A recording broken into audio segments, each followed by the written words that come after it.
after David Moyes took over from Fergie and ended up finishing 7th. The Dutchman Louis Van Gaal was appointed to bring United back to glory after leading the Netherlands to a 3rd place finish at the 2014 World Cup. Van Gaal ended up spending 130 million and finishing 4th, bringing United back into the Champions League. But now it's time to take a trip down memory lane to FIFA 15 to see if I can do any better.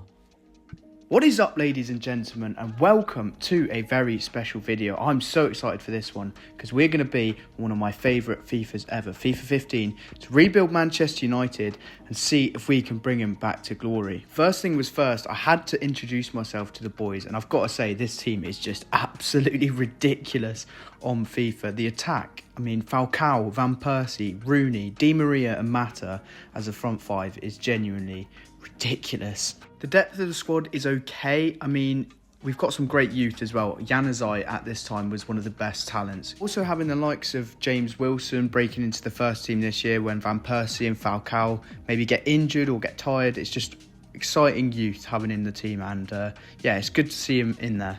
But yeah, I had a little tinker with the formation and I decided that this sort of 4-4-2 with the more inside wingers, so Di Maria and Mata will play those two sort of number 10 roles, just behind Van Persie and Rooney, and Falcao will kind of be like our backup super sub. I think that's the optimal formation. But I had a look at the squad as well, and we've got some absolutely unbelievable players out on loan. You got Nani, who I'll probably end up recalling, even Jesse Lingard at Derby. We got Javier Hernandez as well, another quality striker who just probably won't get in our team, so I'll leave him out on loan this season. But we also had our first transfer offer come in for Juan Mata, 25 million from Manchester City, which I just think is an absolute joke. I mean, they're our biggest rivals and they're underpaying for him. I think he's going to be a key point of our season. But I made a little short list of some transfer targets as well. The real key area of improvement in our team was the centre-back position. I think we could do with some experience at the back. I mean, Smalling, Jones, both young. We've got Evans, Rojo. There's no real quality in there. So I put in an offer for Giorgio Chiellini, 17 million. And I also put in an offer for Gary Cahill. Bit of a weird one, I know. But he didn't have much contract left, so I thought I could get him on the cheap. Chelsea came back and said, well, they basically just flat out rejected it. So I offered 7 million.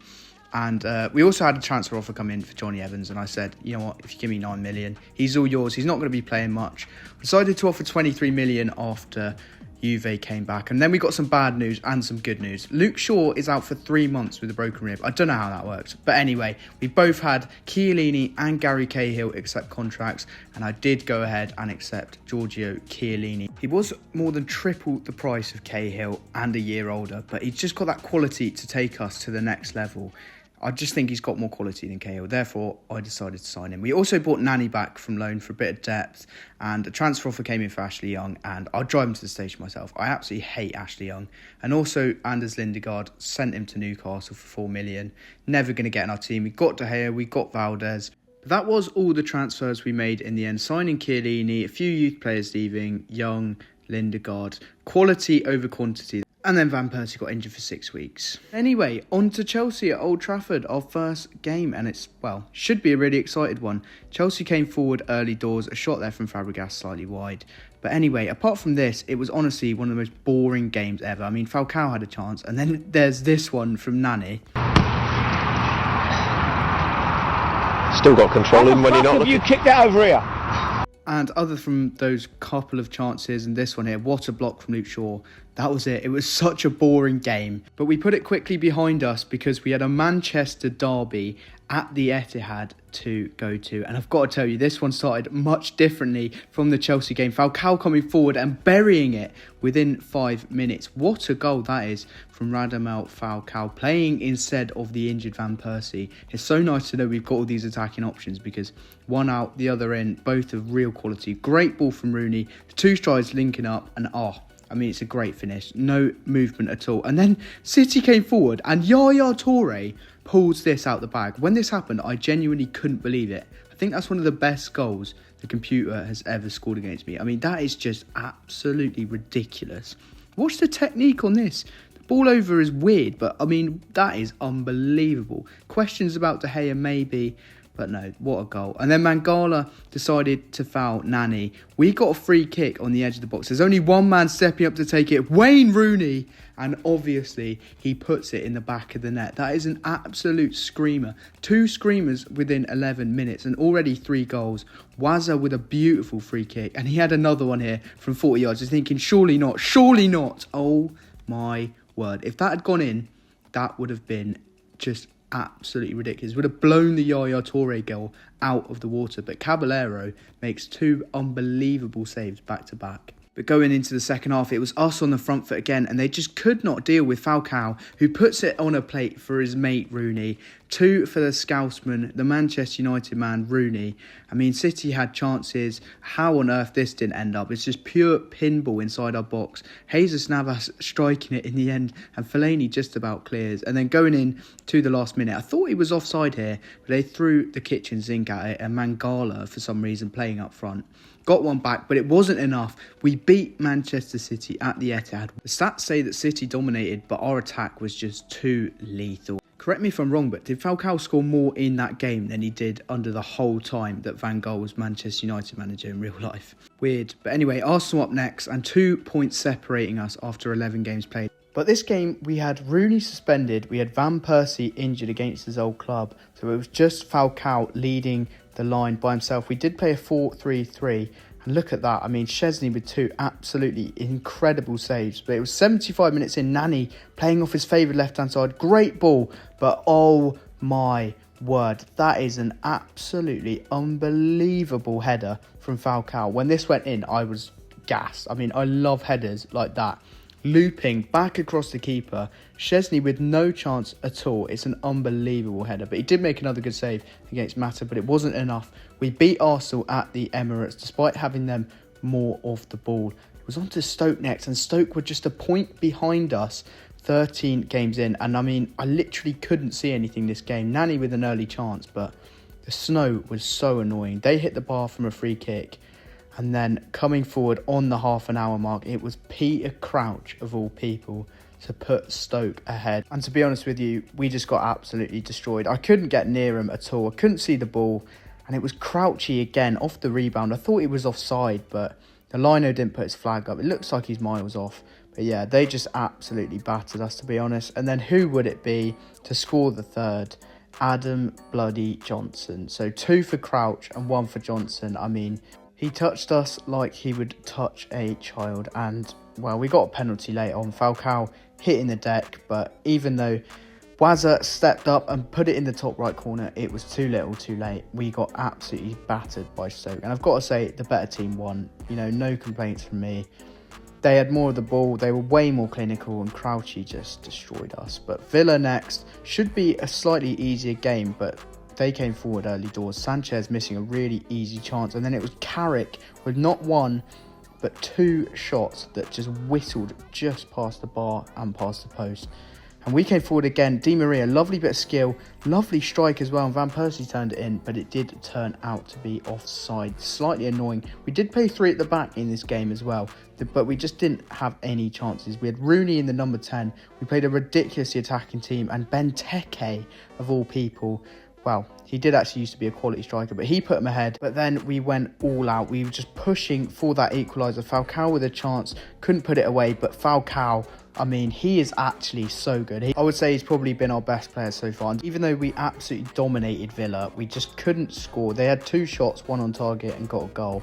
And then we were away at White Hart Lane. We went back to our 4-2-2 formation, and what a start it was. Rooney, that pass is ridiculous, and what a finish from Di Maria. We haven't seen much of him so far, but that was a great finish. That pass from Rooney is absolutely insane. But then Tottenham caught us lacking at the back, and it was Paulinho with a great finish, and Tottenham were level 60 minutes in, 2 goals, until Soldado did that. Absolutely clear with sees the incident. He could have been killed. I think the FA has got to look into it. And he saw red. It was a second yellow, rightfully so. It is an attempted murder, just 27 minutes in. But then Spurs came forward again. It's almost like teams get extra power when they lose a player and all their stats get boosted, because Eric Lamela scored a, well, it was actually a nice finish. We decided to go to the 2-4-4 formation. This is just next level, all guns blazing. And I've got to be honest, it actually worked. Juan Mata, lovely bit of skill. Can he go by himself? Yes, he can. Lucky deflection, but it trickles in. And we make it 2-2 with 10-man Spurs. Another ball in there. Falcao coming in at the back post, just cannot seem to make any contact with it. Rooney with a shot. Oh! If that had gone in, it would have been a ridiculous winner.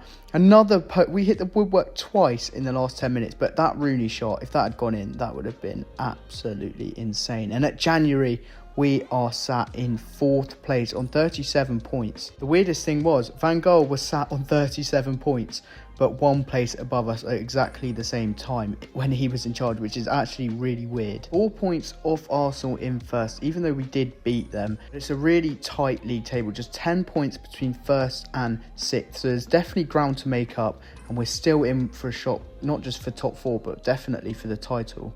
Looking at the team in January, we're still using the same system, that 4-2-2-2, with the same players. A little bit of growth here and there. It's good to see Ander Herrera growing. Chiellini's gone up by 2 as well. Jones, but players like Luke Shaw haven't really been growing as much as I'd have liked. He plays every single time he's fit, so it'd be nice to see him grow a few ratings. But anyway, we had a massive game here. Stoke were in 2nd and we were in 4th. It's time to get revenge for that 3-1 loss they handed us earlier in the season. But this time it's at the Britannia, and it's Marouane Fellaini coming forward into the box. He's absolutely flattened someone and then tucked it in at the near post, just on the stroke of half time. I'm not sure who that was, the American football move. And then Di Maria, we wanted to see more out of him, and that is just exactly what you want to see from Angel Di Maria. The bit of skill, and then the finish is just absolutely quality. It's what you associate Di Maria with, and we beat Stoke in a pretty boring game, really.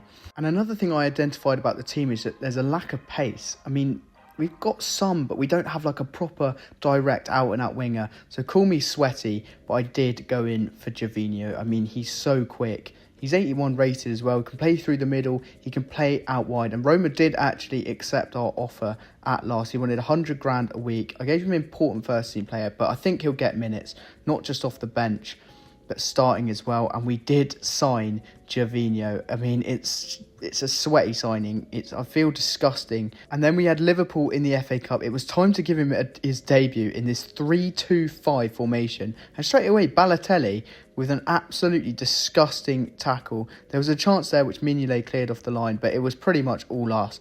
Januzaj playing. We had a lot of youth playing this game as well. Januzaj to Wilson. And look at James Wilson go. 19 years old. He's only about 68 rated. Brilliant link up between the lads. You love to see it. And Valdez in goal there with a terrible save. I don't know what he's doing. And obviously, on his debut, the sweaty forehead of Gervinho gets injured. It's punishment for signing someone so sweaty. But anyway, going into injury time, it was Wilson again who got the second. A brilliant, brilliant performance from him. And shows why he's really challenging to get in our first team. 2 goals at Anfield, which is one of the hardest places to come. And wow, yeah, brilliant performance overall. And we did beat Liverpool to get through to the 5th round of the FA Cup, which is just absolutely quality. And it's also interesting to see that formation worked as well, a 3-2-5. But anyway, guys, that is going to be it for this video. A great way to end with a 2-0 victory at Anfield. If you did enjoy the video, please do like, please subscribe. And that is going to be part 1 of the Louis Van Gaal career mode. Hopefully, I'll be able to do part 2 next week and loads more. Thanks for watching.